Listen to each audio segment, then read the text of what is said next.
চালু হয়েছে সাভারের বেশিরভাগ পোশাক কারখানাও। এ নিয়ে বিস্তারিত জানাচ্ছেন সহকর্মী শাহিনুর রহমান। আমি এই মুহূর্তে আছি ঢাকা রপ্তানি প্রক্রিয়াকরণ এলাকা ঢাকা ইপিজেডের সামনে। আপনাদেরকে যদি জানিয়ে রাখি যে গত কয়েকদিনের সহিংসতার পরে কিন্তু ইপিজেড সহ যে আশেপাশে শিল্প কারখানাগুলো কিন্তু যথারীতি খুলেছে। আমরা দেখেছি আজকে 3 দিন নাগাদ কিন্তু কোনো রকম বিশৃঙ্খলা ছাড়াই কিন্তু তারা সেই কাকডাকা ভোর থেকে কিন্তু তারা কাজে যোগ দিতে পেরেছে। এবং সেই সাথে আপনাদেরকে জানিয়ে রাখি যে ঢাকা রপ্তানি প্রক্রিয়াকরণ এলাকার বাইরে যেসব প্রতিষ্ঠান আছে সেগুলো কিন্তু অনেক ক্ষতির সম্মুখীন হয়েছে এই অবরোধের সময়।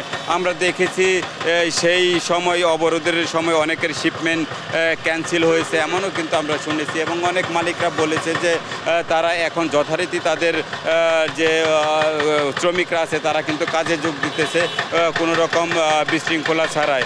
এবং সেই সাথে আপনাদেরকে একটু জানিয়ে রাখি যে এই যে ঢাকা ইপিজেডের প্রতিষ্ঠানগুলো এবং বাইরের যে প্রতিষ্ঠানগুলো সব মিলিয়ে সব প্রতিষ্ঠানেই কিন্তু অতিরিক্ত তারা ওভারটাইম করাচ্ছে যেসব কাজ পুষিয়ে নেওয়ার জন্য। গত কয়েকদিন বন্ধ থাকার পরে কিন্তু যেসব কাজ তারা করতে পারে নাই এই সময় কিন্তু তারা অতিরিক্ত ওভারটাইম করিয়ে কিন্তু তারা কাজ আদায় করে নিছে এমনটি কিন্তু জানিয়েছে। সব মিলিয়ে বলা যায় যে সাভার আশুলিয়ায় কোনো অপ্রীতিকর কোনো ঘটনার খবর এখন পর্যন্ত পাই নাই। এখন পর্যন্ত শিল্প কারখানা থেকে শুরু করে সব কিছু স্বাভাবিক আছে।